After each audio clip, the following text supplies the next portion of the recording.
biology in '81 and his PhD from Leeds University at the United Kingdom. He made seminal contributions to the papillomavirus field, especially about the activity and the mechanism, how the virus oncoprotein C6 and C7 interfere with cell cycle regulation, which finally leads to tumor formation and malignant progression. He's an editor of numerous journals, and since 12 months, he's general director of the International Center for Genetic Engineering and Biotechnology. He's located in Trieste, and I'm really grateful to have Lawrence. I hope he is already here and give his talk on introduction to human papillomavirus, a general overview of life cycle and malignant progression. Hello, Lawrence. Hi. Good morning, everybody. Good afternoon. Thank you very much, Thomas. It really is a joy to be with you, if only remotely, and I'm really sorry I could not make it there on this particular occasion. So what I'll do is I'll go straight to sharing my screen. Okay.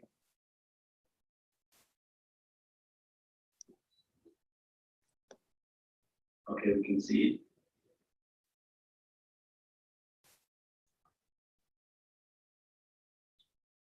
Okay, is that?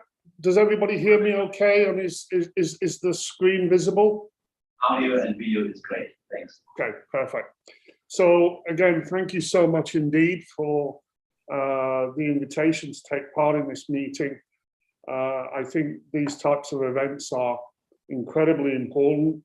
And I think using them to raise awareness of HPV and the diseases it causes, particularly amongst the general public, is incredibly important, because really it's that awareness to encourage people about the ways in which you can prevent infection by the virus, or you can detect the presence of an infection and subsequent treatment.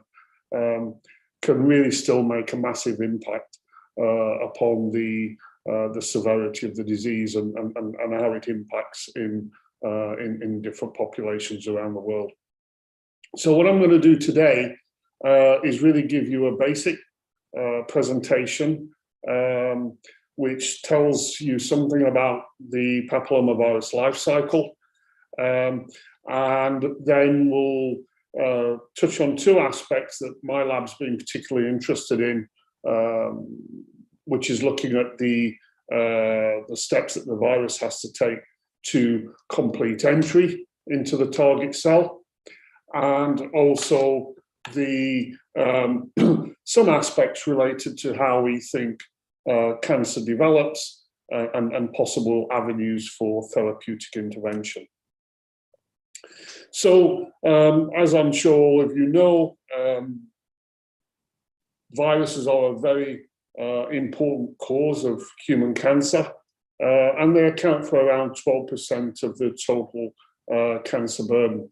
This is actually quite an important point, because you can vaccinate against viruses, and so in theory, a large percentage of the human cancer burden could be prevented by simple vaccination approaches. And that is certainly the case with human papillomavirus and cervical cancer. So HPVs are arguably the most important of these cancer-causing viruses. As I'm sure you all know, they account for approximately 100% of all cervical cancers, and also a very large number of other anogenital cancers, as well as a really very rapidly growing proportion of head and neck cancers at specific anatomical sites. So globally, we're talking about a virus which causes around 600,000 new cancer cases each year. And as all of you know, there's a very small group of these viruses which are defined as cancer-causing. These are shown here, and what I'm going to focus my attention on are Hpv 16 and Hpv 18, which account for around 70 to 80% of all cervical cancers. Now, this just shows you a distribution of cervical cancer cases and rates, and it's actually overlaid on a map of the ICGB member countries. ICGB is the organization that I represent, and as you can see here, Pakistan is a long-standing member of the ICGB, and we're really delighted with all the collaborations and opportunities that we have to work with the country. But as you can see from this map as well, HPV and cervical cancer is really a devastating problem in the global south, and particularly within Southeast Asia, where the rates have reached almost epidemic proportions. And this is just to give you a feel for the numbers that we're talking about. Obviously, India, with a very large population, is also really has extraordinarily high rates of cervical cancer. But also, as you can see here, in Pakistan, there is also a very significant death rate related to human papillomaviruses and cervical cancer. And the percent mortality, and this is something that is true across the whole of Southeast Asia, is actually rather high, and that is a reflection often of detection at really late stages. And this is really due to the fact that in many countries within Southeast Asia, the screening rates for detection of the virus are very low. And I really hope that one of the outcomes of this meeting will be to expand awareness of the virus and to encourage women to be screened for HPV. So this is the virus. This is the genome. It's a small virus, approximately 8 kilobases in size, and you can divide the genome into 3 broad regions.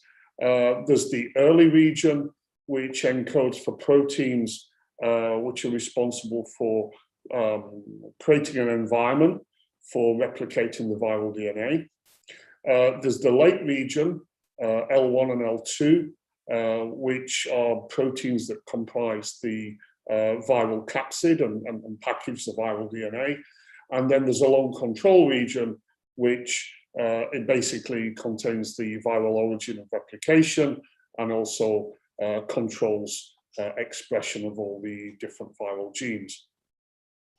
Now, the key point about papillomaviruses is that they infect and proliferate within a differentiating epithelium. So this can be either cutaneous or mucosal origin. And it really is quite a unique environment. As you know, most viruses, they infect a single cell, they replicate in that cell, they produce large numbers of new progeny viruses, and majority of cases, those cells are lysed and the virus is released and it goes on to infect other populations of cells. With papillomavirus, it's a rather different scenario. They basically infect this basal cell compartment. These are the only cells in an epithelium which are actually capable of dividing. And in a normal epithelium, these basal cells will divide and then enter into a process of terminal differentiation, which makes up the multiple layers of the skin. Now, papillomavirus gain access to this basal cell compartment through microtraumas in the skin. And then as these cells begin this process of terminal differentiation, you see coordinate expression of the different viral gene products, which ultimately gives rise to new infectious virus particles. Now, this process, this terminal differentiation, actually creates a major problem for the virus. HPV does not have any enzymes capable of replicating its own DNA, and so it has to rely upon the host machinery for amplifying the viral genome, which takes place in these sort of mid-epithelial layers. Now, in a normal differentiating epithelium, by this stage, there would actually be no machinery present to replicate DNA. And so this is where these two viral gene products come into play, E6 and E7. And what they do is they actually create a kind of pseudo-S phase in this mid-epithelial layer, such that the cells re-enter the cell cycle, and the machinery that is responsible for amplifying or replicating DNA is turned on, and the virus can then amplify its genomes. And so it's this ability of these two proteins, E6 and E7, to create this sort of artificial proliferative environment, which is actually also the cornerstone of how these viruses contribute to causing cancer. And it's the E6 and E7 oncoproteins which are the major players in the development of all of the cancers that have a human papillomavirus involvement.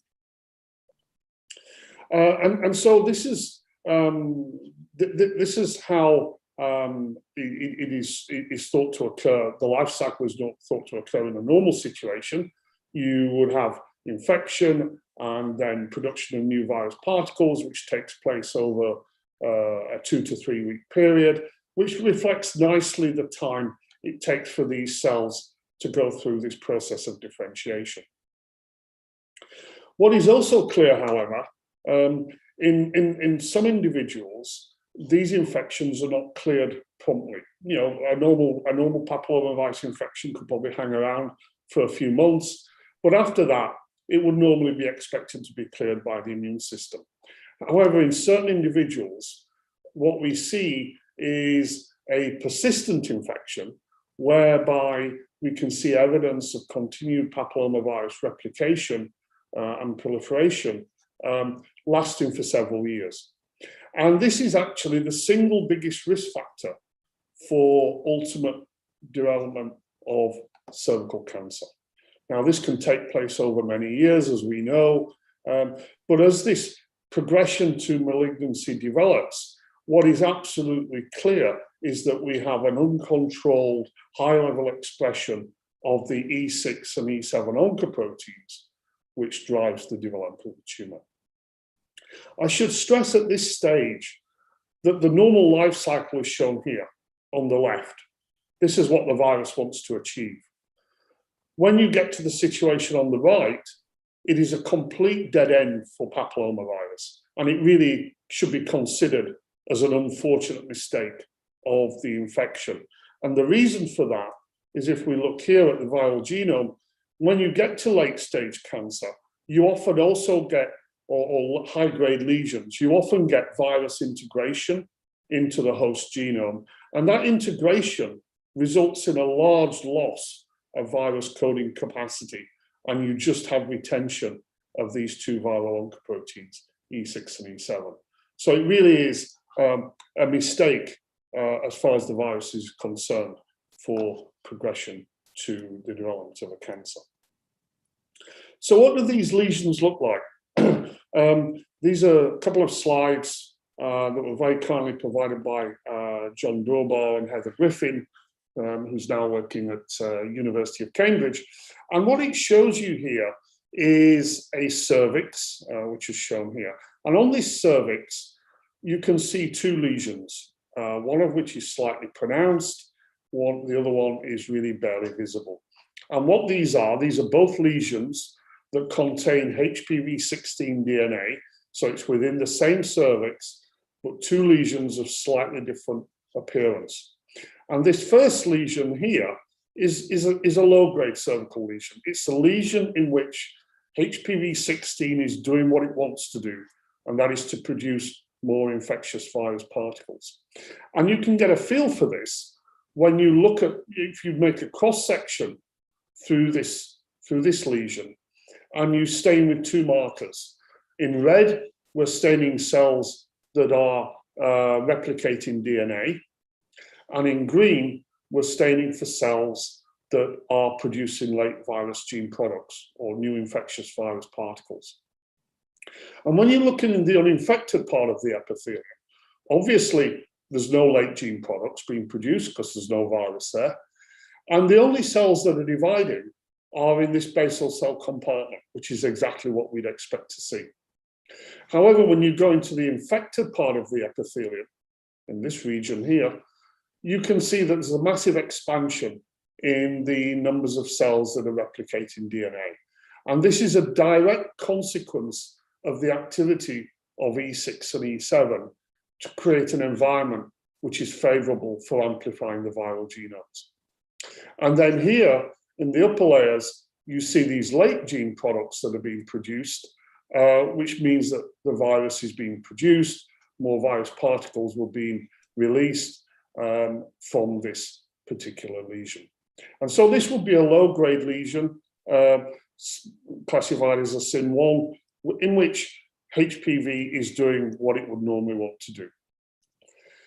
If on the same cervix, however, we go and we look at this other lesion, which, as I said, is somewhat more prominent, and we do the same analysis, what we have here is a high-grade cervical lesion. This is a lesion that really needs to be treated, because what you can see, again, in the uninfected part of the cells, it's just the basal cell compartment, which is replicating DNA. But if you go into the infected part, you can now see there's a massive expansion in the numbers of cells that are replicating DNA. And indeed, in this particular image, you can also see there's a lot of aberrant mitoses taking place throughout this epithelial layer. And concomitantly, the numbers of cells that are producing late gene products is really decreasing dramatically. And so this is what will be classed as a high-grade lesion. It would need treatment very promptly.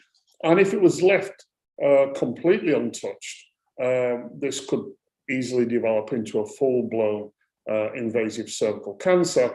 And over that time, you would lose all of this late gene expression. So as I say, it will become a complete dead end for the virus. So this sort of gives us this model of how we think HPV life cycle normally takes place, and that is really shown in these upper three panels. The virus infects the cells, you have a low-grade lesion, you get viral genome amplification and the production of late gene products. And I think there's very strong evidence to suggest that many of these infections can be resolved, and in some cases, I think there's also clear evidence to suggest there could be a latent state in which virus may reactivate again at some point later in the future. However, in a few individuals, we see this persistent infection, which basically looks morphologically just like a low-grade lesion, but it's not cleared. And the virus can hang around there for several years, and it's during this period, because you have these viral oncoproteins really driving cell proliferation, you can induce DNA damage events, which can give a proliferative advantage to these cells, which can then ultimately go on to develop into a full-blown malignancy. I'd like to just, before moving on, I'd just like to stress something about viral persistence and cancer development. All of the viruses that are defined as cancer-causing, whether they're papillomaviruses, whether it's Epstein-Barr virus, whether it's hepatitis viruses, and so on and so forth, they all have in common this ability to cause a persistent infection. And so it's the persistence of these viruses which is really the key hallmark for the potential to go on and induce a malignancy. And of course, one of the things that's really fundamental about papillomaviruses and their development of cancer, it's all been driven by these two viral oncoproteins, E6 and E7, and they continue to be required throughout the whole malignant progression, from the very early stages of infection and viral replication right through to the development of a full-blown malignancy. And, you know, you can take cells that are derived from cervical cancers, such as HeLa, which have been grown in the lab for many, many years, and your HeLa cells will be different from my HeLa cells. They've had so many genetic changes, it's unbelievable. But nonetheless, those viruses, those cells harbor the HPV-18 genome, and they continue to express the E6 and E7 oncoproteins. And if you take those viral proteins away, those cells will cease to proliferate and die. So really, cervical cancers and their cell and the associated cells are really addicted to these two viral oncoproteins. And so they do represent excellent targets for therapeutic intervention in HPV-induced malignancy. And one of the aspects that I'm going to talk about in a few minutes is some of the work that we've been doing to try and address that with respect to E7 function. And, you know, when we think about therapies, why are they? We know we have an extremely good vaccine, but I think, and I'm sure all of the colleagues there are fully aware, you know, the vaccine is not a therapeutic. We have accessibility issues in many parts of the world, and women who are already infected with the virus, there will be obviously a continuing risk of going on to develop cervical cancer. And indeed, the numbers are projected to continue increasing over the coming years. So what I'd like to do in the next sort of 10 minutes or so is tell you a little bit about some of the work that we've been doing, looking at what happens here when the virus very first gains entry into the target cells in this basal epithelium. And when doing that, we have to think about the virus capsid itself, and this is made of two proteins, the L1 protein, which is the major capsid component, and L2, which is the minor capsid component. Now, L1 is a great protein. It self-assembles into these virus-like particles, and that actually is the basis for the vaccine and why the vaccine is so good. But my lab has been interested more in the L2 protein, which plays an essential role in ensuring that the incoming viral genome can get trafficked correctly to the nucleus. So this is what we believe happens. We get virus entry through a mechanism which is still, I would say, quite open to question. There's a lot of controversy about specific entry mechanism and the identity of the receptors to which HPV will bind. But what is common is that it makes its way into an early endosome. And then as this acidifies and moves to a late endosome, you begin to see disassembly of the viral capsid. And then there comes a key step during this process where there is a budding that takes place, or tubulation of these endosomes, which is driven by a mechanism that is currently unclear, by the L2 protein, which is carrying the viral DNA, so that it can get transported to the trans-Golgi network. At the same time, the residual L1 protein gets degraded in the lysosome. And then ultimately, when the cell goes through mitosis, you get nuclear envelope breakdown, and the L2 DNA complex can gain access to nuclear components, and you can start a whole new round of the virus life cycle. But within this, as I mentioned, there are a number of question marks. Endocytic transport is incredibly complicated. You have multiple fates for these cargoes. It can go to the lysosome, it can go straight to the trans-Golgi, it can be recycled back to the cell surface. And what we've been interested in is trying to understand what is it about L2 that ensures this particular trafficking route. And the way we went about doing that was to do a proteomic screen for L2 interacting partners using a mass spec approach. And when we did this, when you do these sorts of types of assays, you pull down L2 from cells and you ask, what does it bind? What is coming down with it? And always you get a whole bunch, a long, long list of different proteins. And the one that we focused on, and in my next slide, I'll tell you why, is this protein called sorting nexin 17. And just to show you that this cellular protein interacts very effectively with the L2 protein, but not with the L1 protein. So it's a specific target of the L2 component of the viral capsid.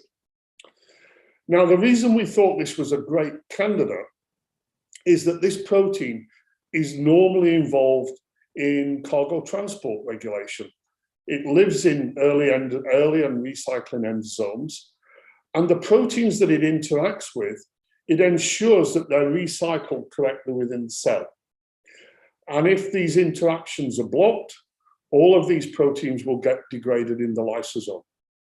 So this looked like a really good candidate that L2 might be using to help escape from lysosomal degradation. And the other thing that's actually really quite exciting about this as well is that sorting nexin 17 recognizes a specific motif in its cargoes. Now, when we go,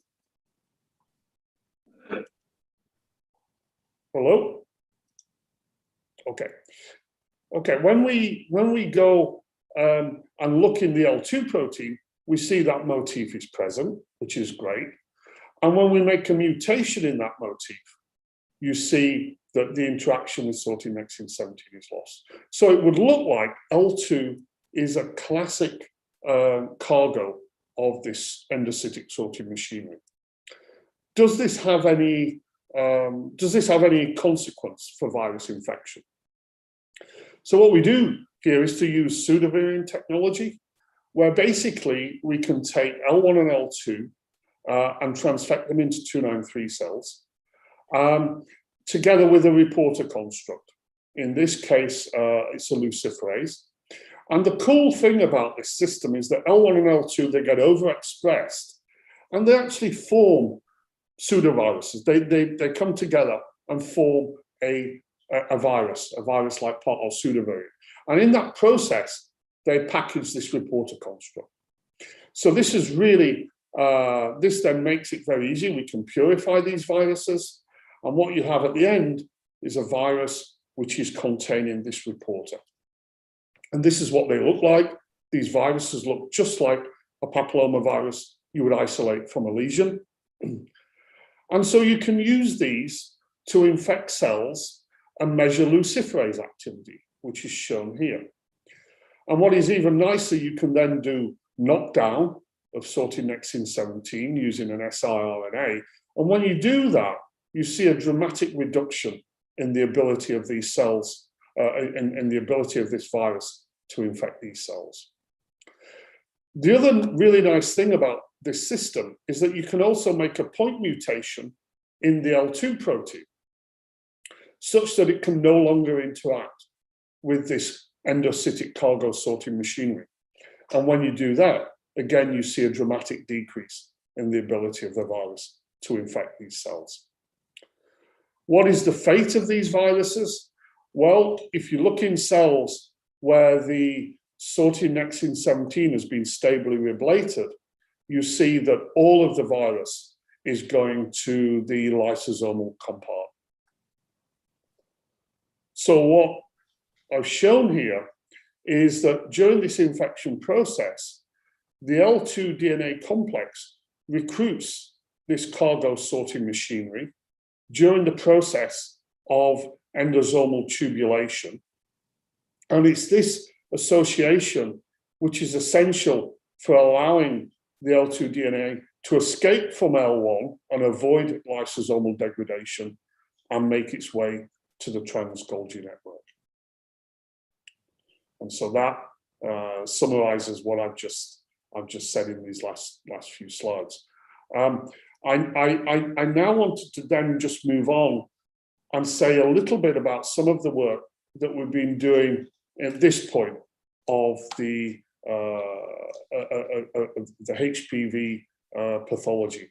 So what we've just discussed is what happens here, and now what we're going to do is we're going to move 20 years down the line and discuss some of the things that might be happening here. And again, it all comes back to the concept of trying to understand how E7 functions and whether or not we might be able to use some of that knowledge to develop novel therapeutics. And so this is the E7 oncoprotein. This is a terribly busy slide. It just emphasizes a couple of key elements. These viral proteins are very small and they're incredibly multifunctional, and they interact with a whole plethora of different cellular targets. And that allows these viral proteins to do many, many different things. One of the key elements of E7 is to drive cell proliferation, and it does it through targeting the PRB retinoblastoma family of pocket proteins that interact with the motif just shown here.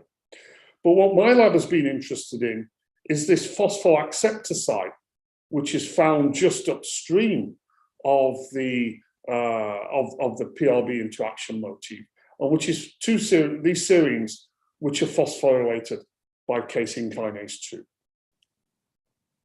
Now we know that when this region gets phosphorylated, it can actually enhance interaction with PRB. And we also know that it can play a role in the ability of E7 to bring about cell transformation. But when we think about therapies, what we wanted to know was this region actually important in cells that were fully transformed? Could we think about trying to block phosphorylation of E7, and could that be a potential therapeutic? And so what we did was to take approach of taking cells from a cervical cancer. These are C41 cells which have just one copy of the Hpv18 genome. And what we can do is to use CRISPR-Cas genome editing to mutate these two serines to alanines. Now, when we do that, we lose phosphorylation of the E7 oncoprotein. This is showing E7 that's phosphorylated. When you make these two mutations, you lose that phosphorylation. So we know that in our genome edited cells, and this is just showing the sequence that we got to verify that the mutation was there, that E7 can no longer be phosphorylated. So what is the biological consequences of this? If you look in cells growing in rich nutrient environment, you really see very little difference. You know, the wild type cells maybe grow to a slightly higher saturation density than the mutant cells. But what it becomes really clear is that when you move to low nutrient conditions, you see there's a dramatic difference between the mutant cells and the wild type cells. So it looks like phosphorylation of E7 will be important for maintaining proliferation in cells in a cervical cancer, particularly in conditions, you know, in the middle of a tumor, which can be nutrient starved. So I think this is really quite an important point. The other thing that is also critical is that these mutant cells are greatly reduced in their invasive capability. So it's as though phosphorylation of E7 plays an important role in both aiding proliferation and driving cell invasion. So this is really something that was really very exciting, and we wanted to understand the precise mechanisms. One of the things that we identified was that actually phosphorylation of E7 drives production of MMPs, and MMPs are essential for ensuring cell invasive capability. And indeed, what you can do is take a casein kinase 2 inhibitor, which is in clinical trials, put that onto our cells, and you can see that that inhibitor actually also dramatically decreases MMP13 production in a manner analogous to the two cells that have been genome edited in our model system. So what I'm going to do with that, I think I'm going to come to a close. Thomas, if I close here, is that about right, or do I have another 5 minutes? No, 2 minutes are left on. Sorry. Sorry? There are only 2 minutes left. Okay, so what I'll do is I'll close at this point. Just to say that basically the E7 phosphorylation is essential for maintaining the fully transformed phenotype in cells derived from a cervical cancer. And I think this really does highlight the potential of blocking CK2 phosphorylation as a potential therapeutic going forward. So with that, what I'll do is I'll end the show. Let's see if I can. I'll exit from that. And I just wanted to very briefly just acknowledge the people who have been doing all of the work. The studies on infection is work largely done by Justina and colleagues from several years ago. All of the work on E7 is the work of a wonderful postdoc from Nepal on Bazakala. And one of the great things about ICGB, and I'd like to just say to all of you in the audience, we really are an amazingly international environment. And if any of you are interested in the sort of work that we're doing, I'd really love to hear from you. And really, this is what ICGB is all about, using science to promote global development. And so with that, I'll stop, and I'll stop sharing my screen. And so thank you very much indeed.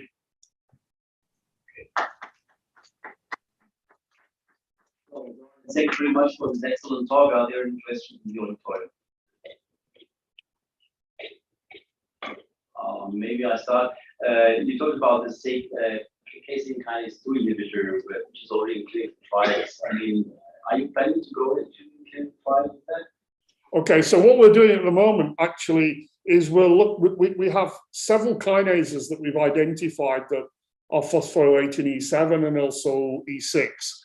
And what we're doing is looking at the clinically available kinase drugs that are out there that are already in either trials or actually in therapies, and using those in combination with the traditional therapeutics that are used for treating cervical cancer, such as with cisplatin. And so we're still working in the lab on that.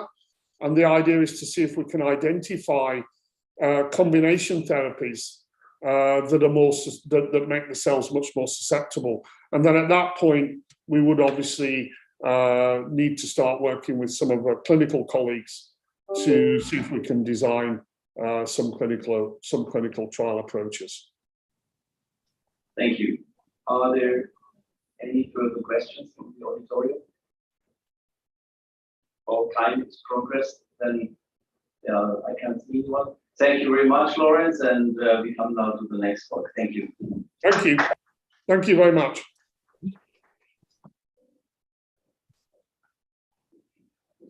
Okay, now we come to our second speaker. Assalamu alaikum. Good afternoon and good evening to all colleagues in Melbourne. And for the second speaker that we have now is Professor Dr. Susan Cullen. He's Director of Center Women Infectious Disease Research at Royal Women Hospital. She also President of International Papillomatosis Society at IPVS. And her research interest is in women infectious research, reproductive health, and women research, microbiology, immunology, and pathology. And she also received awards and honors from the officer, and she is the officer of the Order of Australia, Honorary Fellowship of the American College of Obstetricians and Gynecologists, and also a Pharmaceutical Therapeutic Advisory Committee member of PTS of the Royal Women Hospital. And with that, without further delay, the floor is yours for comment. Oops. Okay, well, thank you very much for inviting me to give you a very different talk. And thank you, Lawrence, for that wonderful background of what we really need translated into therapeutics. So I'm going to tell you about what has been happening in Australia. And I'm going to start off with a summary slide and I'm going to then give you examples of each of these points. And in terms of learnings from Australia, one of the really important aspects of getting a good screening program or a good vaccination program is government support. And it's not just for the finances, it's for policy and leadership, implementation and sustainability. Some of the key points in small components of the processes, the people who give the vaccinations need to be trained. And the reason I say this is you can end up with mass psychogenic events. We had this when we first started vaccination program in schools. If you've got good nurses who know how to handle that, that can really allay fears and give a lot more confidence in the program that you've got.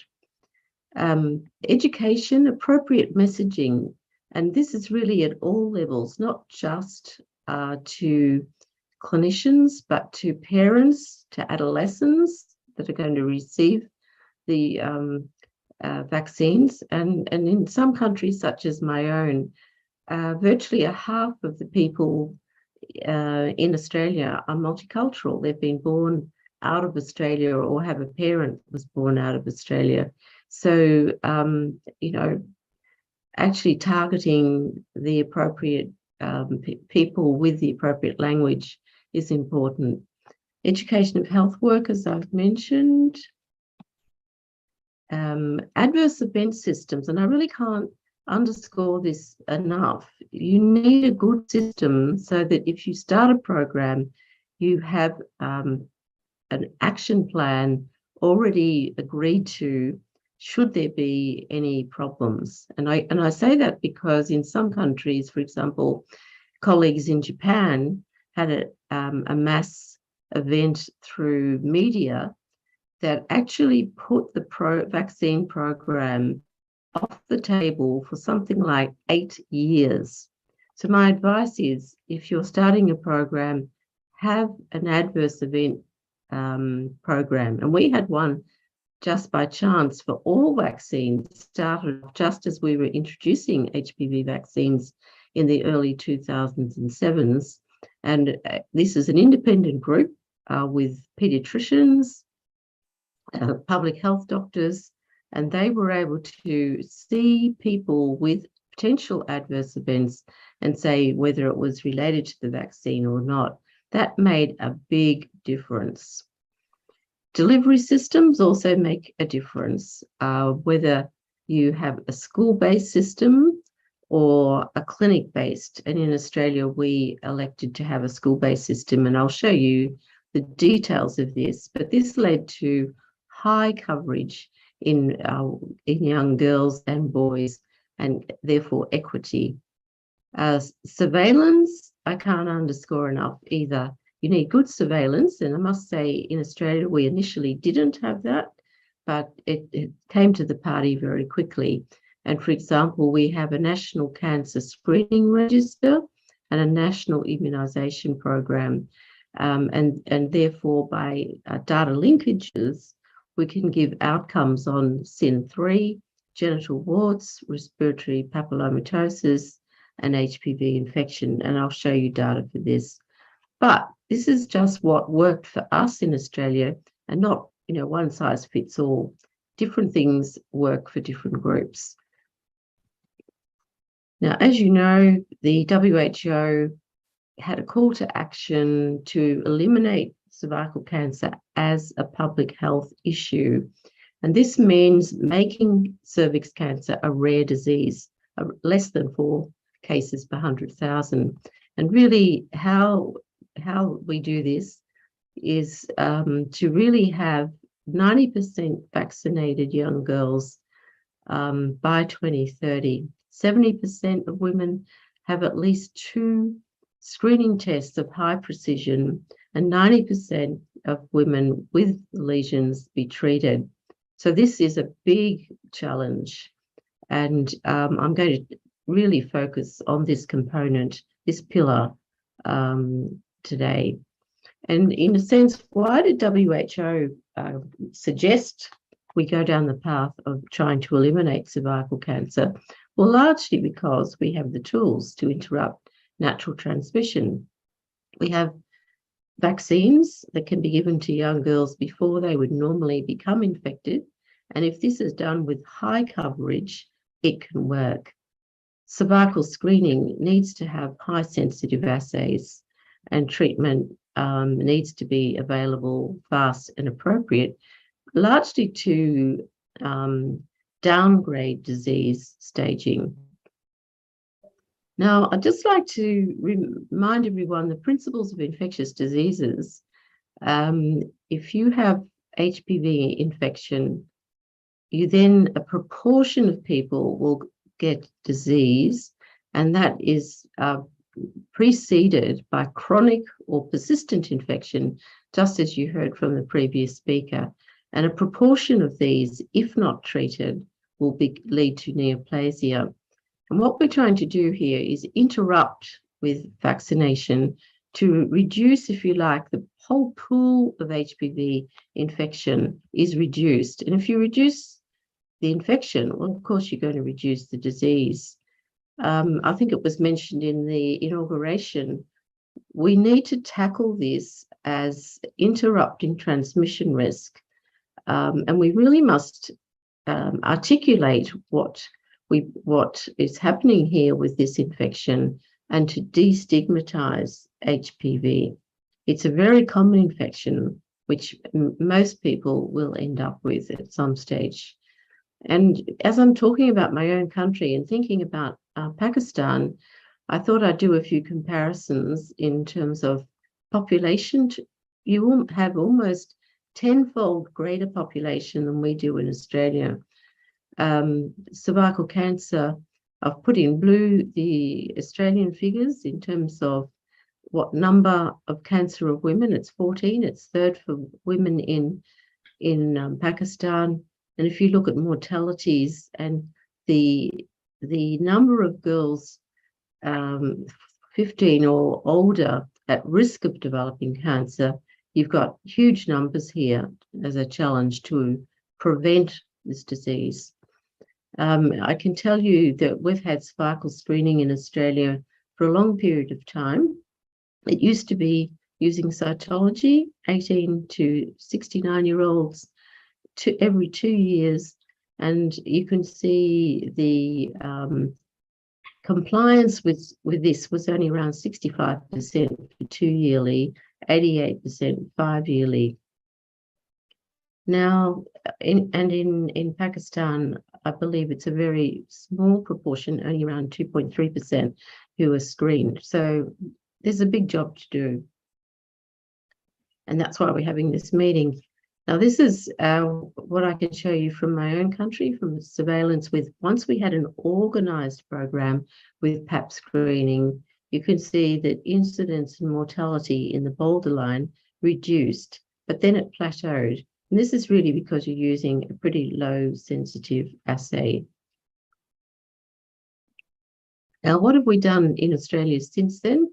Well, with cervical screening, we've moved across to HPV DNA testing with partial genotyping, and we've changed as other countries have in the world, to screening at an older age, 25 to 70, with 5-yearly screening with HPV DNA, and that was started late 2017.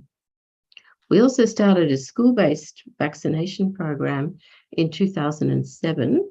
It started off as a 3-dose schedule, and we used the quadrivalent vaccine. That's all that was available at the time and licensed. And you can see here the sort of educative messages were, this is good news about cancer. So it's a mother-daughter poster, screen the woman, vaccinate her daughter. And it was targeted to 12 to 26-year-olds, basically starting off as 12 to 13-year-olds at school, but with a catch-up period to the end of 2009 to 26-year-olds. And that becomes pertinent to some of the data I show you in a moment. Again, because of equity, there was a big drive to have a gender-neutral approach, and this was started in 2013. Again, this was for boys at school, and then when the data came out in around 2018 about 2 doses being as good as 3 doses on non-inferiority, we moved to 2 doses and the 9-valent. And again, just thinking of the educative messages, you'll note here we've moved in the boy campaign, not talking about cancer, but talking about HPV. So it's very much about not only what the message is, but how you give the message. You must destigmatize it. So just as a summary of what we did in Australia, we started in 2007, school-based program for girls. Then boys in 2013, moved across in 2018 with the 2-dose and the 9-valent vaccine. And you can see here that girls to vaccine eligible age girls are now up to 41 years of age, and males to 24. That, as I said, becomes relevant in some of our surveillance. So what have we found? And what I'm showing you here is in blue, a study we performed before we actually rolled out vaccination.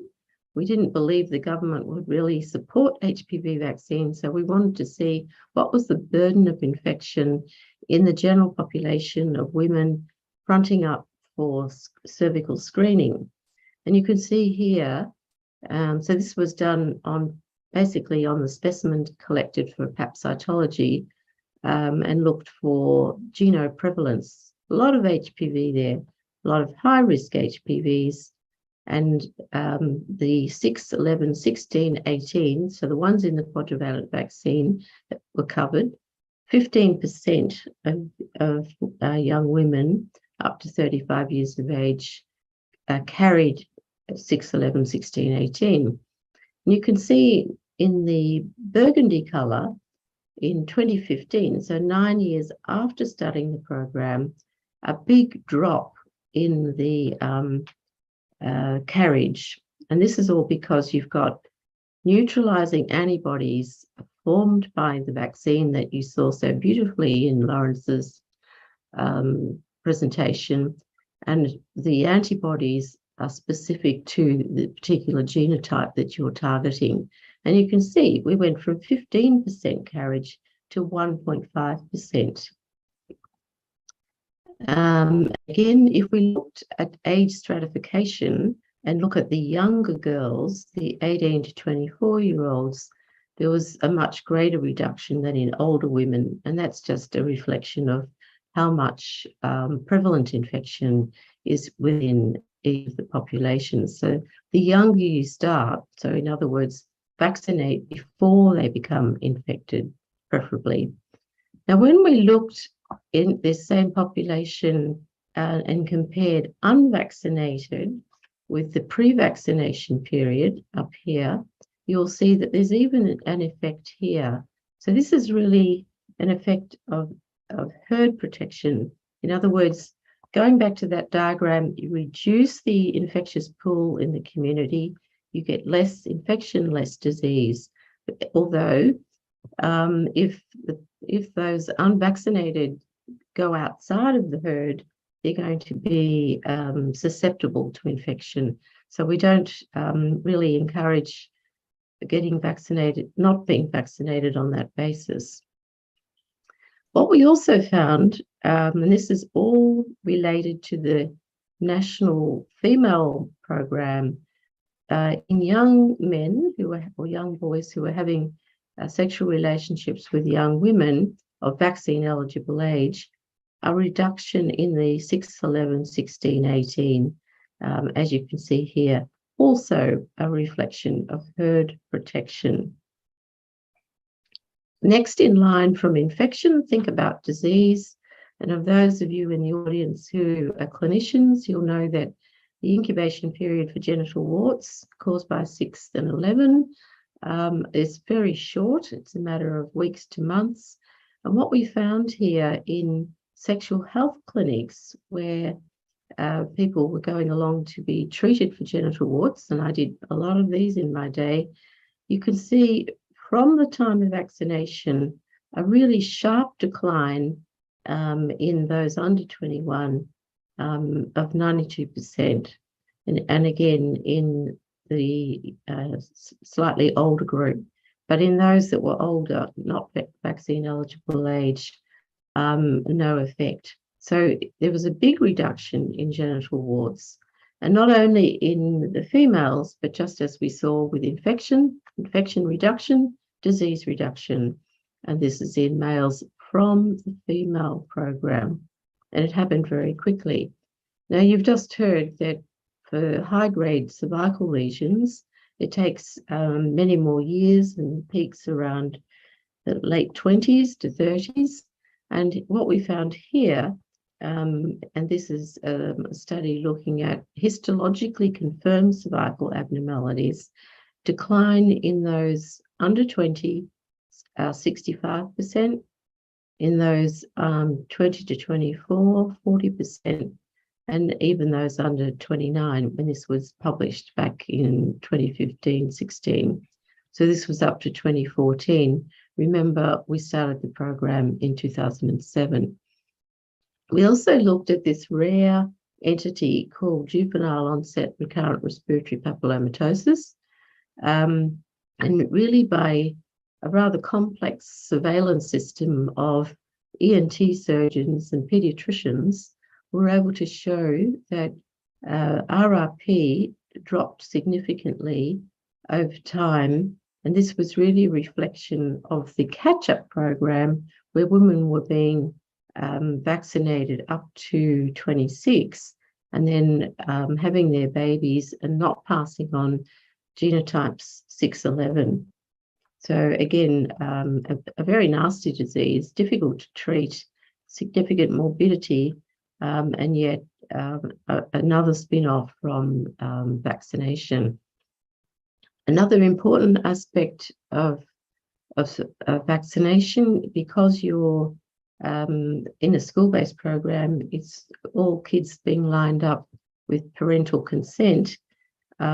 Different socioeconomic groups are as equally covered as poorer or more or a higher socioeconomic group.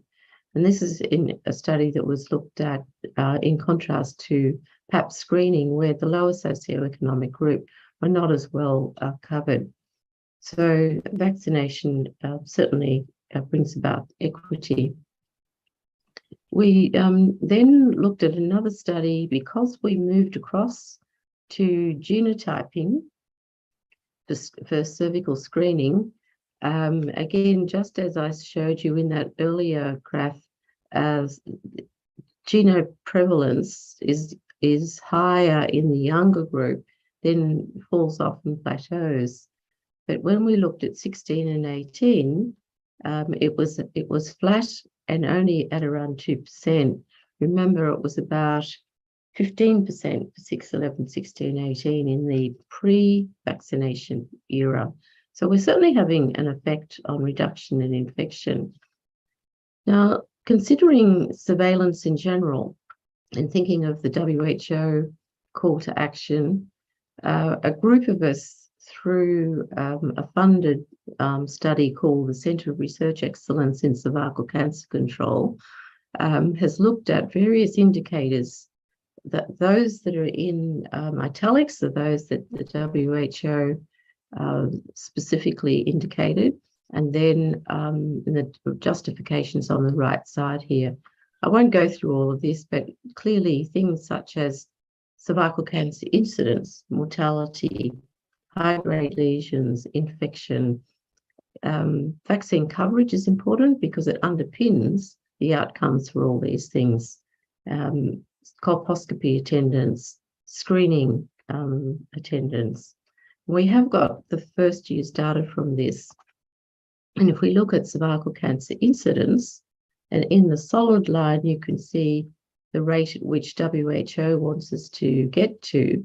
So in Australia, with all of the work we're doing, you can see we're around here, around 6.3% per 100,000.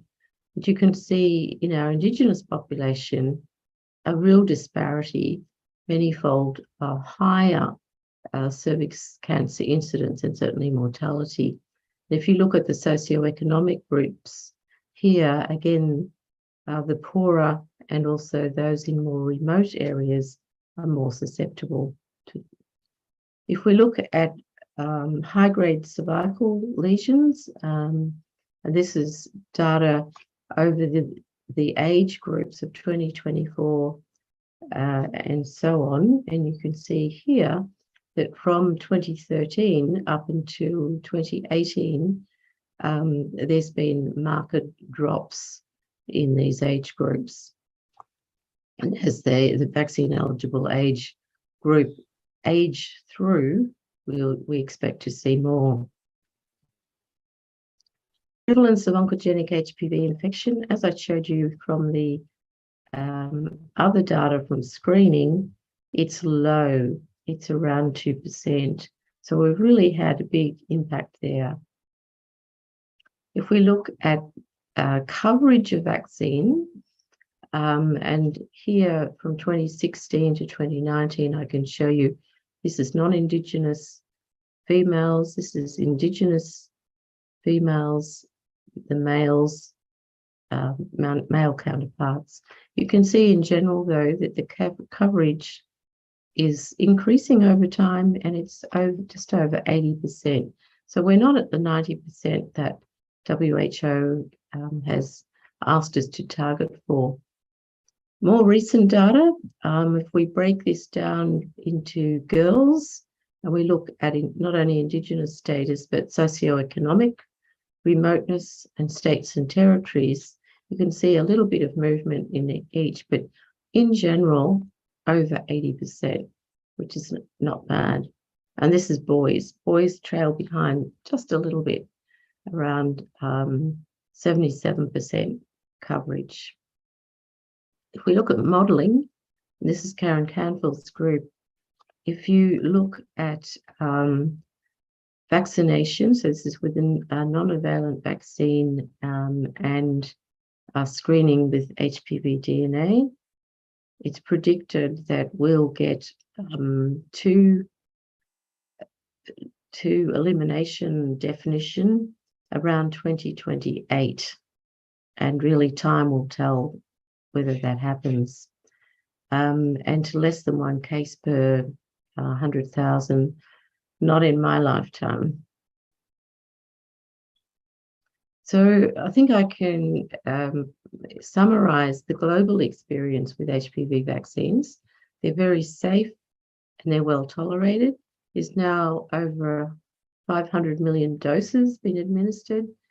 Adverse events have been monitored at global and national levels, and probably at more detail than any other vaccine that's ever been developed. They're very immunogenic, and high antibodies are sustained for at least a decade, up to 12, 15 years. Again, time will tell how long. What we don't have is an immune correlate of infection. In other words, a level at which we can say above this that someone is protected and below they're not protected, because thus far there haven't been breakthrough disease from the vaccines. So what we do need, though, is a therapeutic vaccine, because there's a lot of infections out there and a lot of disease, as you heard from the last speaker. Good news is that in world data, this is Swedish data, in girls who've been vaccinated, unvaccinated women, number of cases of cervix cancers, and if you then break down those who've been vaccinated in linkage studies, you will see that the younger the age that they were vaccinated, that the number of cancers are extraordinarily low. I can't show you data for Australia because we haven't been able to measure sufficient to see that that will happen, but time will definitely give us that data as well. And Sweden's not the only country to show this data. So what are the challenges for LMICs? I think we've got to have vaccine introduction around 9 to 14. There's issues such as pricing, delivery, and there are ways around pricing. There's Gavi eligible pricing. I won't have the time to go into this. For a period of time, there was a vaccine shortage, but not only vaccine shortage, but countries need to be ready to roll out vaccine. I mentioned before, vaccine hesitancy is a big issue, and you need a plan in promoting vaccination should there be any potential adverse events. I've mentioned before about 2 doses now is acceptable for those under 15, and particularly when there's 6 months apart between the 2 doses. And recently at SAGE, WHO, advice has been given that you can use 1 or 2 doses as an off-label use, and I'll come to that in a moment. There are new vaccines being pre-qualified, 2-valent and 4-valent, all having 16 and 18 in them, and one from the Serum Institute in India that's going up for pre-qualification, WHO. And clearly we need equity around the world because really, as we've heard, the most disease happens in the countries that really need the screening and really need the vaccines. And we have been hammered by the COVID pandemic in so many ways. Now, I would like to say in the SAGE report that came out in June of this year, really thought that there's a very slow pace of new introductions, low coverage rates, and really looked at what number of girls in the world. Well, I've shown you all this beautiful data from Australia. The number of girls that are eligible age and are fully vaccinated is estimated to be about 13%. So we've got a massive job to do here. And the SAGE report was based very much on a new systematic review of immunogenicity and effectiveness of single-dose vaccination schedules, most of which were observational, but excitingly was the recent paper from Kenya called KENSHI, which looked at girls up to 20 years of age and showed high efficacy. And basically they gave a permissive use to 9 to 14-year-olds off-label, single dose or 2 doses. We'll have time, no doubt, over the next few days to talk about that further. And I should flag the fact that there'll be a paper from WHO on that in the coming months.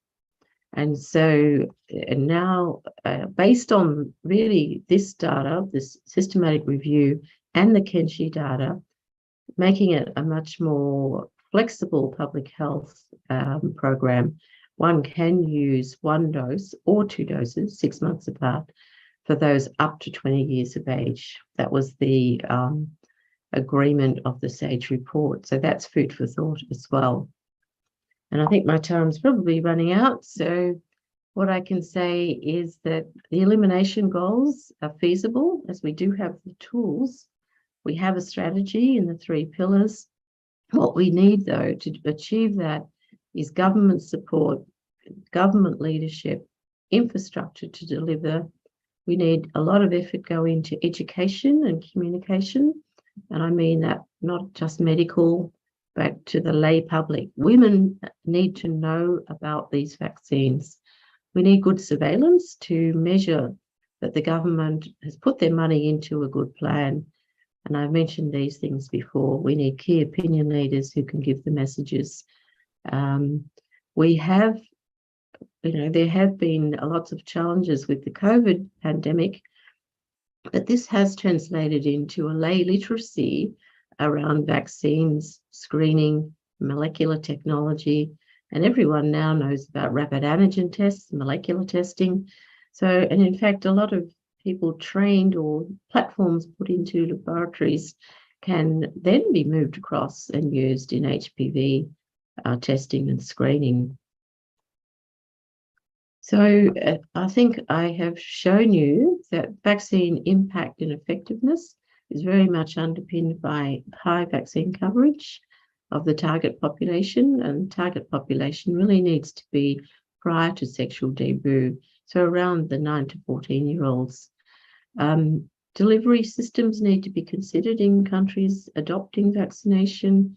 In various studies around the world, school-based vaccination has usually been higher than in health clinics. I've shown you that you can get a significant reduction in infection and disease, the earliest incubation diseases, genital warts, high-grade skin lesions, even in the juvenile onset RRP. And maybe this will translate later into a reduction in preterm birth because you're not having so many girls being treated for SIN 3+. Registries and surveillance are important. And I come back to what I stated before. We have a huge challenge here, and I'm so pleased to be here tonight, talking about HPV, which I've been talking about probably now 40 years, but it's actually come into public health programs who in their career sees a virus be proven to cause a disease, a cancer, see a vaccine be made which is effective, and actually have it rolled out as a public health program and see reduction in disease. It's a very exciting time, and I'm so pleased you in Pakistan are looking at this. And with that, I will stop. Thank you.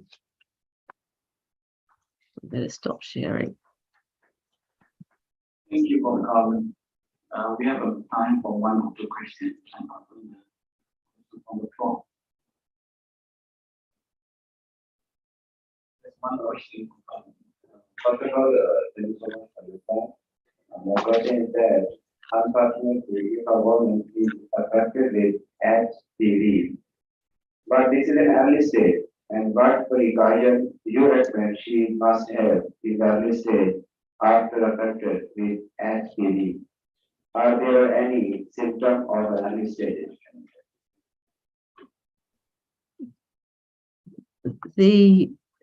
Could someone just rephrase that for me, please? It's the audio is not very clear.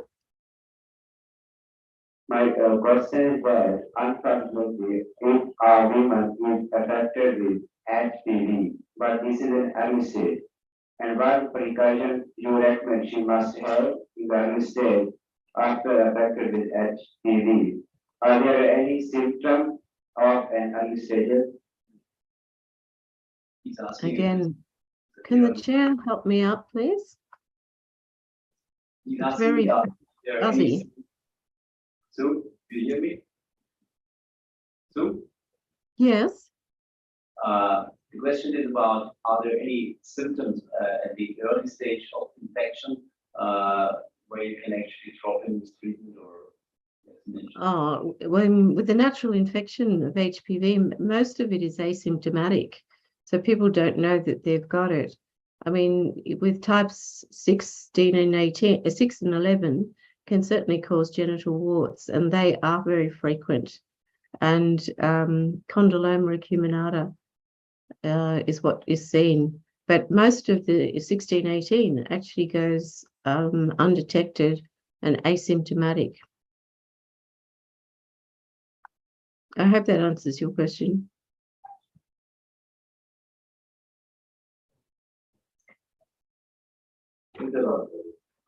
Thank you, Suzanne. My name is Dr. Arshad. Very comprehensive and enlightening presentation by you, specifically in context of Australia, where you have introduced HPV vaccination in 2007.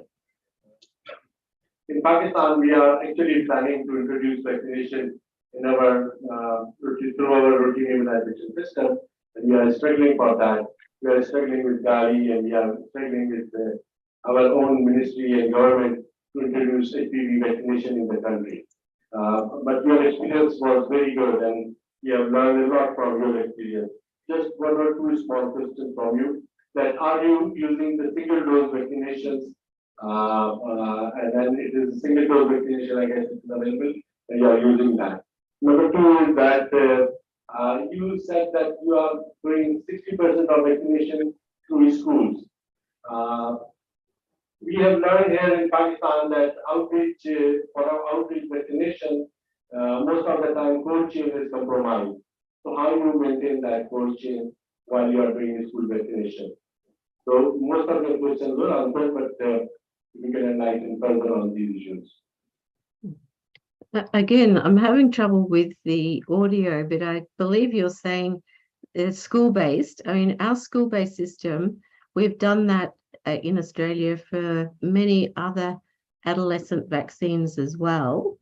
And it's done by school nurses, and they're educated on what the vaccine's about, how to answer the questions of the parents or the children, if their child faints, what to do, etc., etc. It's a system that's worked very well. I mean, it's done by paper, so the consent is put into the child's school bag. The child takes it home, the parent signs it and comes back. So it has some problems with it, because we would probably be better off making it electronic now, because so many people use these things, and I think it could be done without that as an alternative. But we have found, as you saw, over 80% coverage in schools. So that's very good. And the data I showed you before, the 60 versus whatever it was, 20 in clinics, is European or US data. So not everyone's found it as high as we have, but it's more of a captive audience. Where children don't go to school, it becomes a problem, or a child is away. But it's easier than going to a pediatrician where, say in the US, they then have to get reimbursement for an initial layout of cost. Okay, thank you. So two more questions. One question was, is Australia going to introduce one-dose vaccination? That's a good question. We're waiting to find out. Australia, the decision is made by a group called ATAGI. So that's the Australian Therapeutics Goods Administration, and they will look at the data. I'm not on that group, so I can't tell you. I know it's on their agenda, though. Okay, thank you. And the other one was, with school-based vaccinations, how do you handle the problem with cold chain that is necessary? With 2 dose, Yes. how do we? A cold chain, Oh, the cold chain.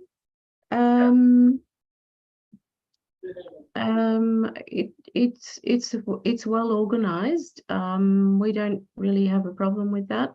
We use eskies like you use for carrying beer.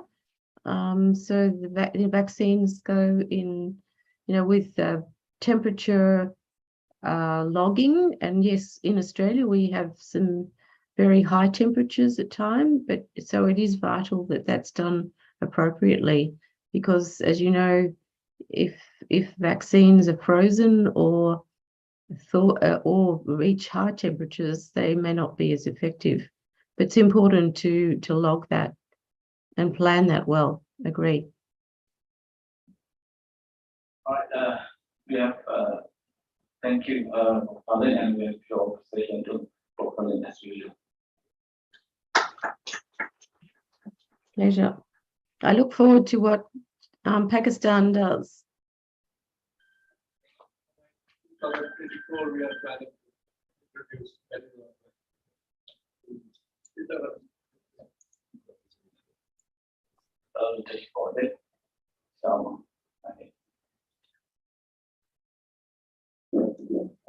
Thank plan to introduce vaccination 2034.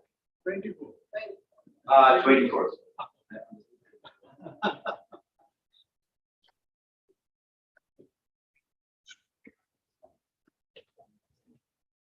Okay, so we thank you very much for your contribution, and we go on. Thanks a lot. Okay, thank you.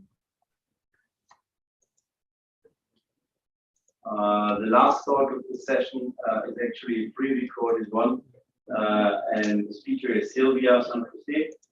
She did her medical degree in Barcelona in Spain, and she received a master in science and epidemiology at the London School of Hygiene and Tropical Medicine.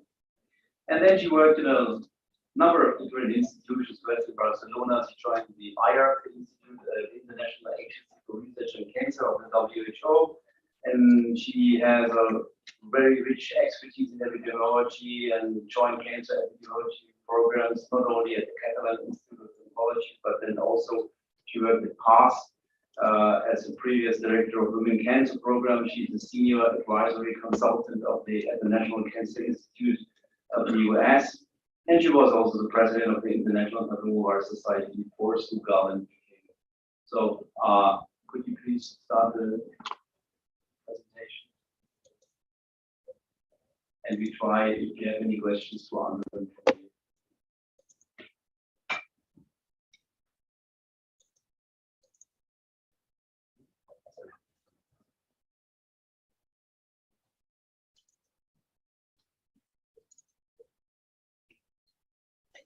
Good morning. My name is Silvia de San Jose, and I work as a consultant at the Division of Cancer Epidemiology and Genetics at the National Cancer Institute. The work I'm going to present today is part of a teamwork, the PAVE project team, and I will explain you what this means throughout this conference. And I will mainly focus on HPV screening in low-income settings. It is a pleasure to be with all of you here, even if it's remote. And I hope you will enjoy the data that I will present.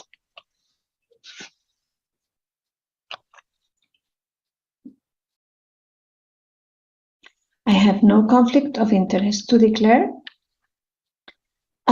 You already know that cervical cancer is an indicator of social inequalities in the globe.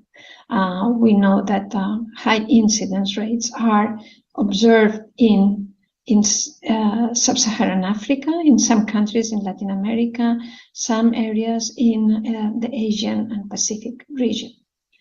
And this is just the product of lack of introduction of preventive measures like vaccination, and particularly this map shows the discrepancy around the world of the introduction of screening or secondary prevention interventions.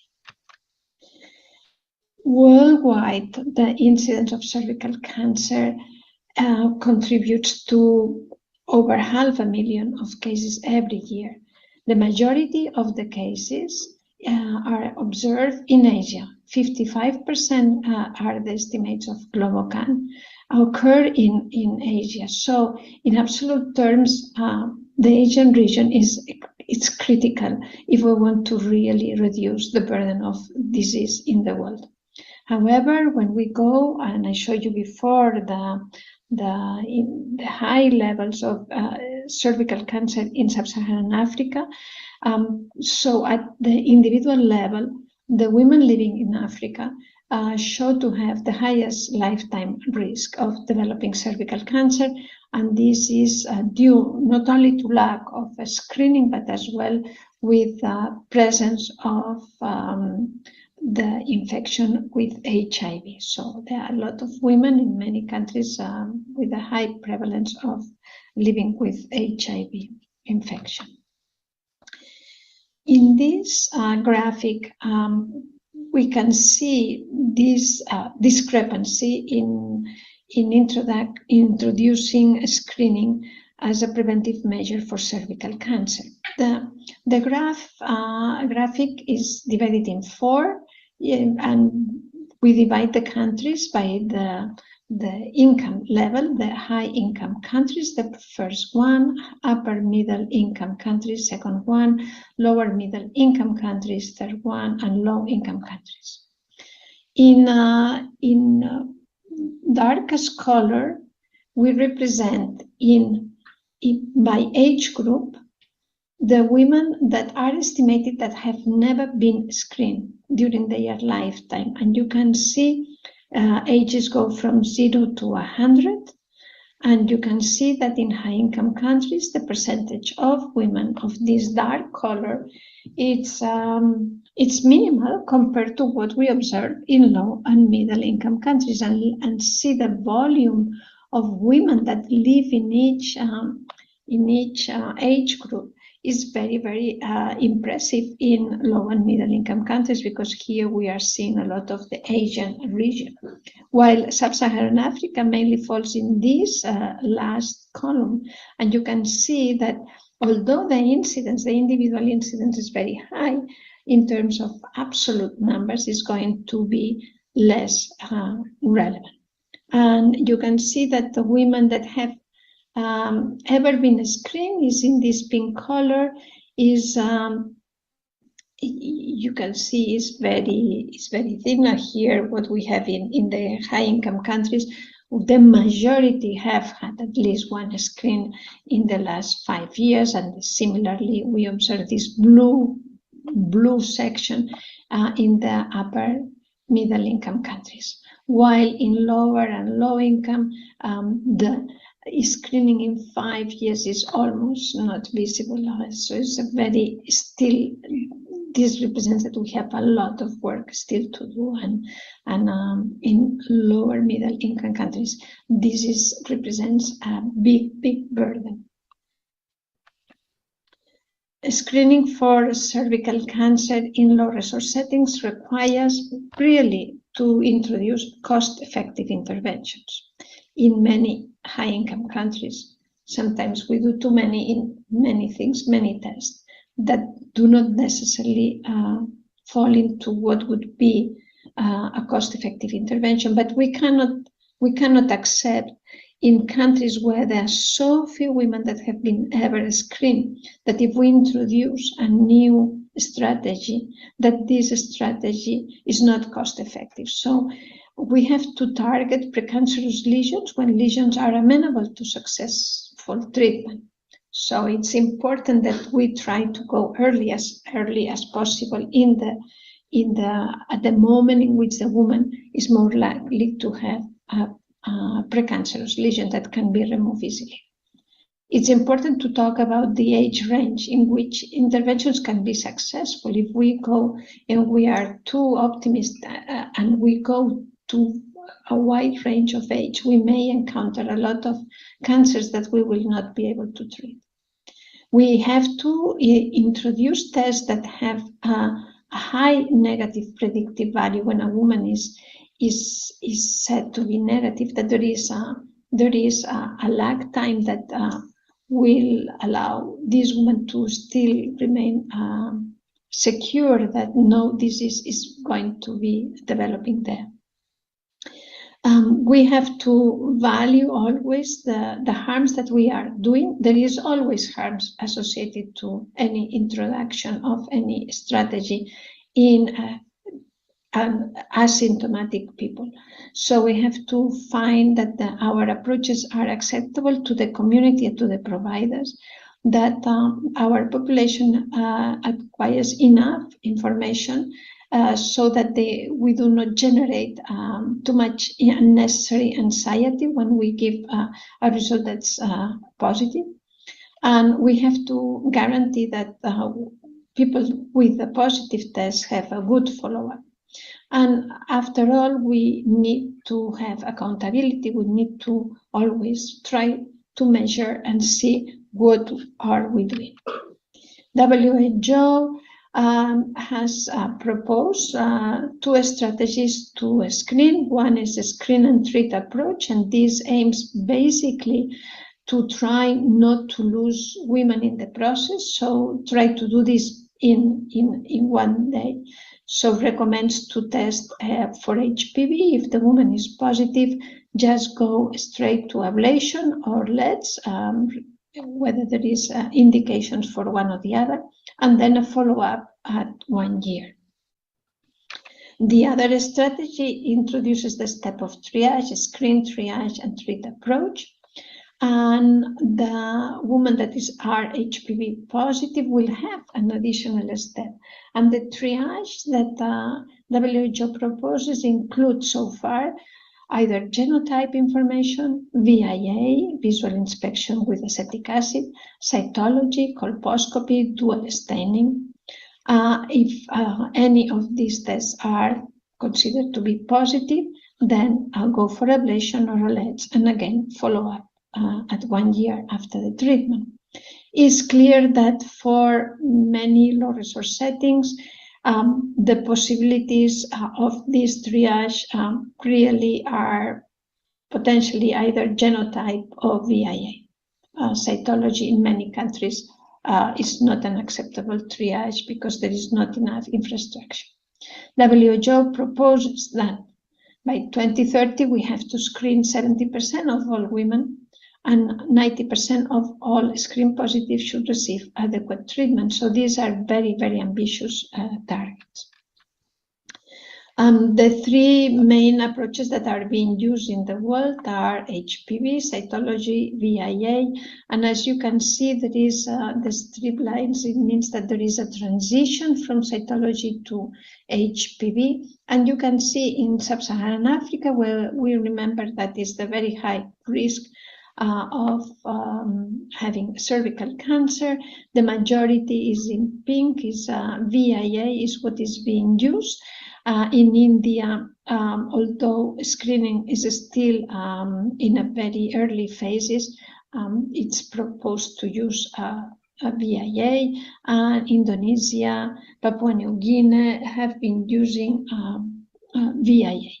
While a country like Australia, some countries in Europe are now really using HPV as the main primary screening test. Unfortunately, the accuracy of VIA as a triage test is very limited. You can see here, this is a summary of the data that was introduced for the WHO guidelines. And you can see that the comparison between sensitivity and false positivity of VIA in a triage setting is very widespread, from a study that really was even better to randomly identify women because it was lower than the line, than the 50% probability. And in some settings, you can see a very high sensitivity and specificity, and in the majority, the levels are below acceptable ranges of performance. The IARC handbook that was published last year reports that there is sufficient evidence that testing for human papillomavirus infection as primary screening modality can reduce cervical cancer incidence and mortality rates, but there was limited evidence that screening by visual inspection with application of acetic acid could reduce cervical cancer incidence and mortality rates. However, there was no conclusion about how VIA could work as a triage in the triage step, but as you can see here in this data, is not really very reliable approach. Very recently,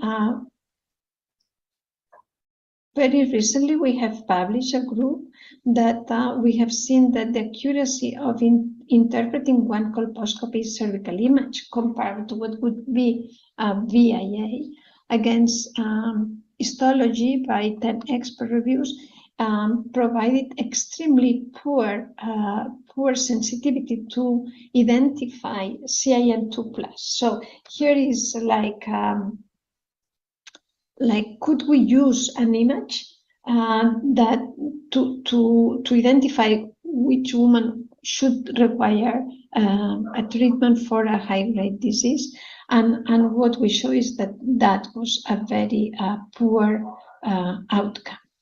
even if we change the threshold to CIN3, it could have exactly the same results. You can see this has been published very recently.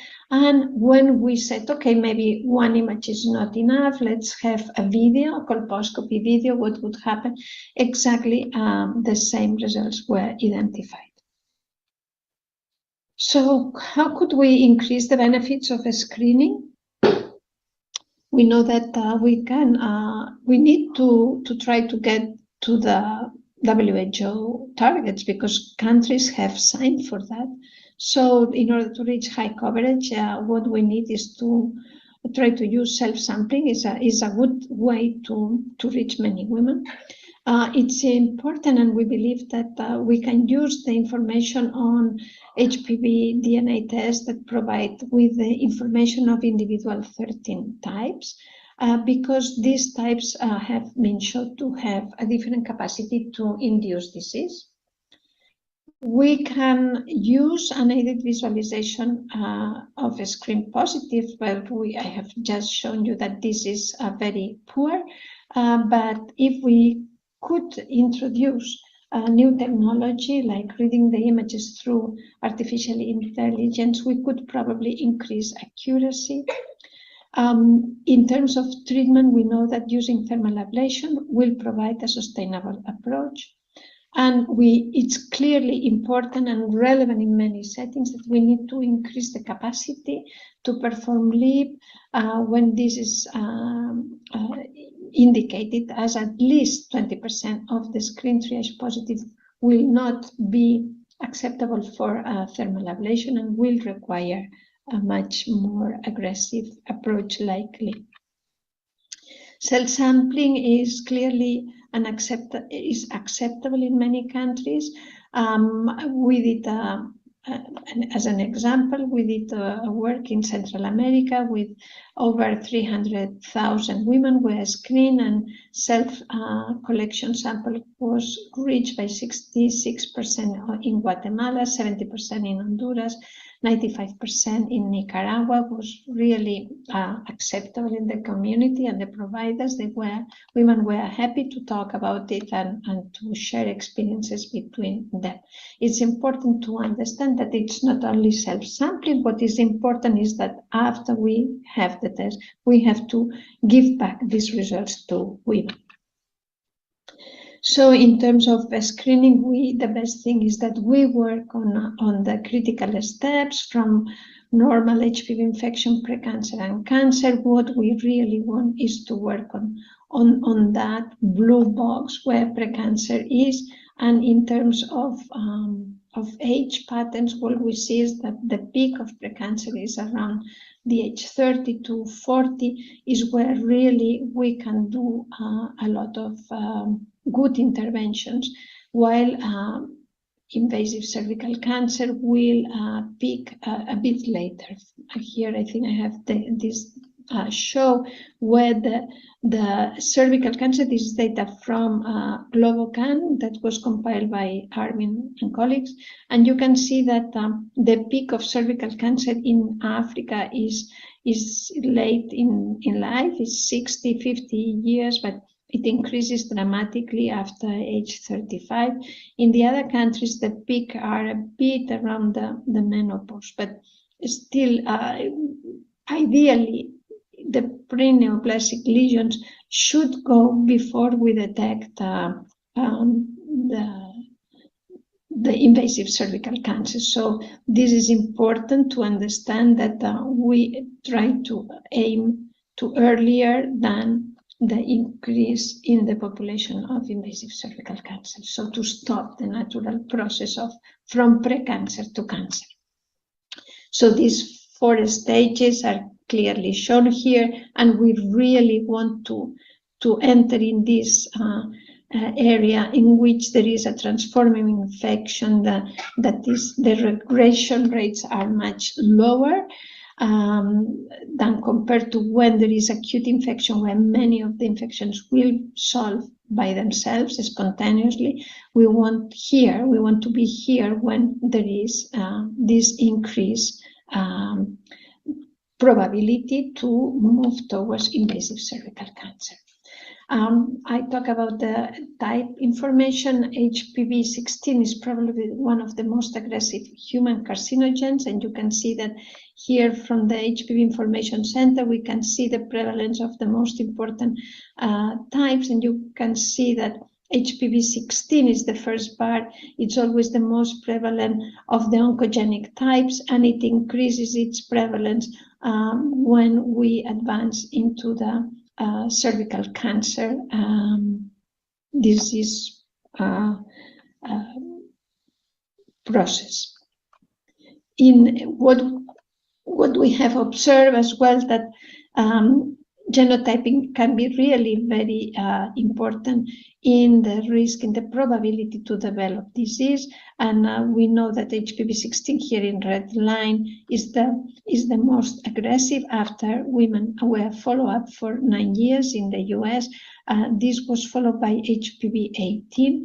And then we will have 45, 31, 33, all alpha 7 related types are going to have a much higher risk, while some of the alpha 9 will have like HPV 39 is here down in the lower of the graphic.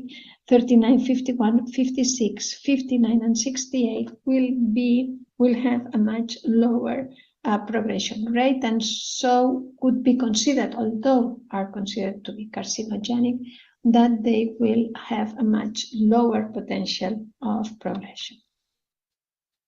Another aspect to be considered, to take into account into our strategies, is that when we want to treat something or when we want to diagnose, we have to take into account the squamo-columnar junction, whether this is visible or not. And we know that the junction changes by age, particularly in younger women. We see fully visible, sometimes it's partially visible, but when the junction is not visible, we cannot be sure that a woman does not have a disease, and as well, if it has a disease, it's impossible to treat it with ablation. So we are very concerned when we see that the junction is not visible. And in the study we did in Nigeria, and this is now being confirmed by other studies, that other sites, that its evaluation is in progress. You can see in the gray bars show by age group the women that were considered not to have a non-visible squamous columnar junction, and you can see that by age 45, about 50% of the women would not have a visible lesion. So that's a critical issue, and may us to go into trying to target our screening population in the 30s more than in the 40s, because when we reach the menopause average age, it's above 50% that they have not visible junction. So that's a critical aspect for our approaches. Waiting for better molecular methods that could solve the limitation of this junction, in order to distinguish disease from not disease, but not for the treatment. For the treatment, if you don't see the junction, which is where over 90% of the disease arises, it could be a failure.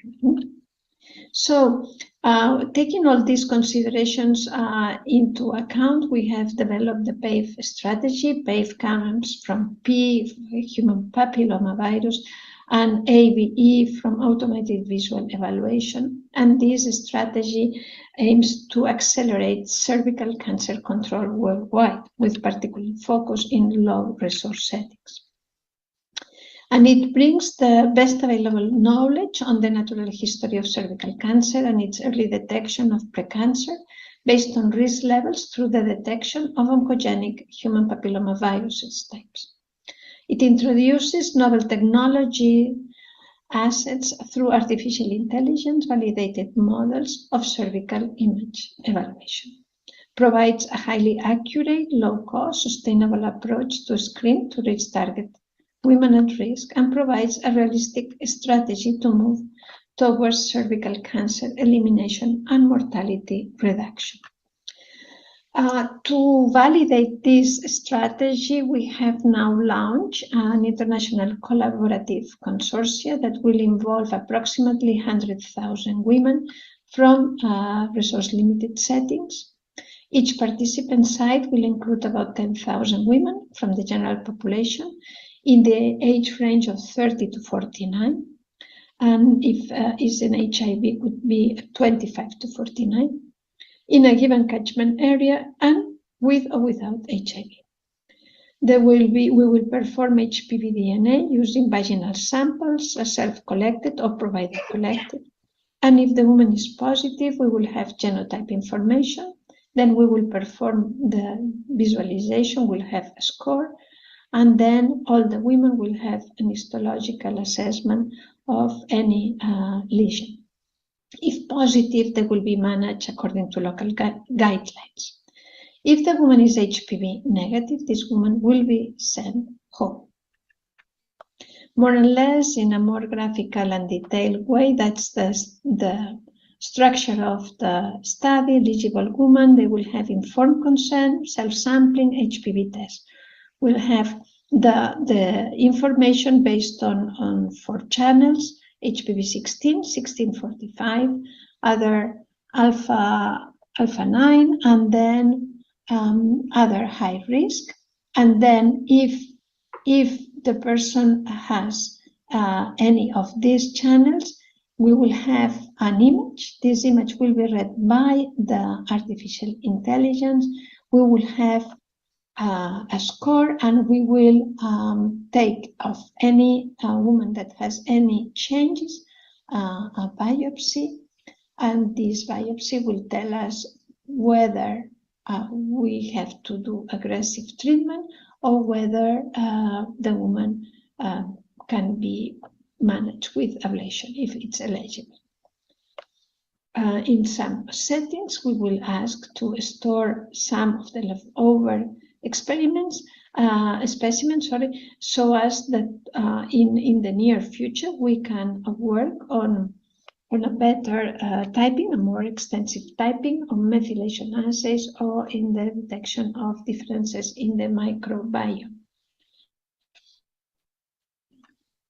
The idea is that with this information, we will be able to compute the different channels with what the score is provided by the artificial intelligence approach, and all this will generate a set of strata, and the strata will be divided into must treat urgently or intermediate risk in yellow, or in the lower risk strata when, for example, a woman is obviously HPV negative and normal, go to not treat, but if a woman is HPV 30 in the channel of 39, 59, and doesn't have any appearance of a lesion that it's identified in the AI approach, then that woman could either be managed more less aggressively, or even if we have the possibility to ask her to come in a year time. So we can really manage our population based on our capacity as well. So if we have capacity to treat all the yellow and red, we'll do that. If we have limited resources, sometimes what we really must treat are those that they would be, let's say, in the red block. The models so far in our pilot data that we are processing now show that this data, this type of crosstab information can as well serve, can be applied in areas where there is a high prevalence of women living with HIV.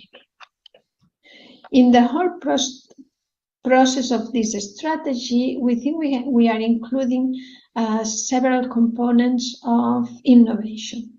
One is we care about sampling, we care about improving an HPV test, we care about image capture and trying to make the best out of an image. We care about developing extremely validated AI models. And then we care as well about sampling in some low resource settings. Screening is managed by nurses. Nurses are not always allowed to take punch biopsies. And we have identified like brushes that are a bit more aggressive than that what would be a pap smear taking. And these brushes can be used and can be read under histology with equal performance as a punch or similar performance as the punch biopsy. One of the why do we care about sampling is because we have seen in some data that self-collected samples, although if we use PCR, it's meant to be similarly equal to clinician-collected samples.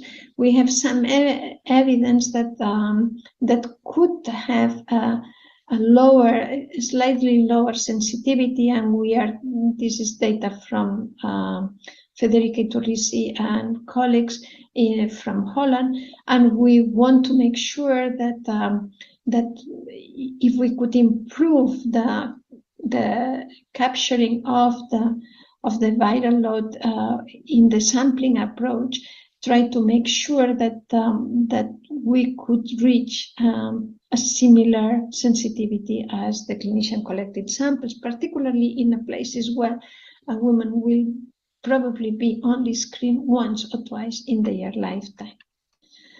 As well, we have redesigned, help assisted in redesigning an HPV assay, trying to make it clearly hierarchical based on the attributable fraction for cervical disease, and that the test is really sensitive for HPV 16, followed by 1845, other alpha 9, and then the other, as I mentioned before, the other high risk, that they are high risk, but they have lower risk than the previous one. So what really we have seen is that the redesigning has provided a rapid detection with less than 50 minutes. You could have the majority of the cases, and safe timing is 60 minutes. In 60 minutes, we could really have all the HPV positive samples detected. And when we compare these, the CT values with the PCR signal strength with another assay, we saw that there was a good correlation. So we think that we have a good, well-validated now, or almost fully validated test. We use a small platform, it's compatible with the dry soap, and there is no DNA extraction. So all this is making us feel comfortable that this technology or similar technologies that will be using isothermal amplification will be a good option for low resource settings. In terms of image quality, we need to acquire high quality images, and obviously we cannot go with the colposcopes in many settings, but look at this. This is the same woman with an image taken with 3 different devices, and you can see the same image has different color, and this color affects very much the AI reading. So we have to try to work on this. And we have been exploring many type of devices, and we have identified many issues in terms of how we can provide a good setting. Maybe we are convinced at this moment that a unique dedicated device would be probably the best option at this moment, so that we can provide enough thousands of images for an AI validated approach that could be used elsewhere. And in the future, probably we will be able to generate a universal algorithm that could be incorporated in any device. For the moment, I think it's too early, and we are working on a specific device. Our sites are drawn in here. We have Dominican Republic, El Salvador, Manaus, Brasilia, Nigeria, Tanzania, Malawi. We have collaboration with IARC, with East London, and then it's likely that we can work as well in Zambia and Eswatini, where they are focusing as well on the interaction with schistosoma in genital, in the female genital areas. We are now in the third quarter of 2022. We are almost ready to start piloting many aspects. Dominican Republic is going to start next month, and we expect that all the sites will start recruitment in early next year, and that we will have at the end of the next year preliminary results and provide during 2024 a full validated model. There are many other programs that are going on in the Asian region, and you can see all the listed ones in the IARC handbook, and the majority are still proposing VIA or cytology, but I would like to mention one that seems very promising: the efforts in Papua New Guinea, a region in the world with very, very high incidence rates. They have now shown in several papers that they can do a point of care HPV DNA testing with self-collected specimens and same-day thermal ablation for early detection and treatment of cervical cancer. And they have managed, they have reported that all women that need it, over 93% of them had a thermal ablation during the same day. This is a very successful story. Obviously, the population is limited in numbers, but the efforts that this group, in collaboration with the Australian colleagues, Marion Seville and Caldor, are doing there, are really showing that the critical issue is to have a good HPV DNA. If we want to refine our approach with a good triage approach, that's what we are aiming with the PAVE project. But what is important is that the first contact with a woman is of a highly validated technology. So at this moment, I would say that 1 or 2 lifetime screen strategy requires a close evaluation and validation for its accuracy and minimal harm. This is important. Now, many groups are launching programs, and we really want them to really provide a close monitoring. We have as well to monitor not only for the accuracy and harms, but the simplicity, reachability, sustainability, many aspects that will guarantee that this is not happening now, that it's, let's say, fashionable and to talk about cervical cancer prevention, but that can stay for long time until vaccinated cohorts are really fully protected against HPV.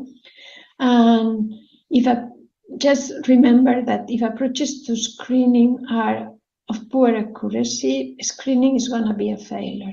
It will not save lives. And if there is no access to treatment, it's a real failure, because we are not going to save lives. We are going to invest resources, but will not get any benefit. So it's very important that the screening is considered screen and treat, how many women that were screened or triage positive have been treated, and that's critical that we start with this statistic, not how many have been screened. I have to acknowledge some of the data I have reported here have been a result of the work with Laia Bruni and Bea Serrano at ICO, and obviously all the evolving of the PAVE strategy is done in collaboration with many of our colleagues. In particular, I have to thank Mark Shipman, with whom I co-lead this PAVE project. Thank you very much for your attention.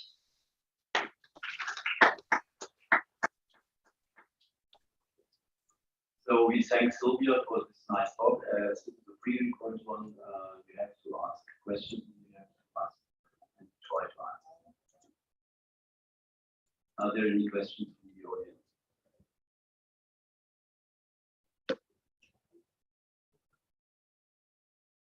This is recorded lecture.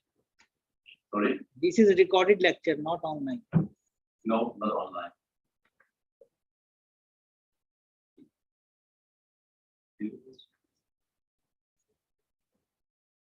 Yeah, but the talk was pretty cool. I can see any questions from the audience, but I have some housekeeping notes. Okay, there's a shopping visit arranged for the foreign guests, and vehicles will depart from for shopping from the guest house at 5:30 sharp. So please be there if you want to go there. Now there's tea arranged at the Juvenile Hall, and please proceed there. And for the foreign guests, the dinner at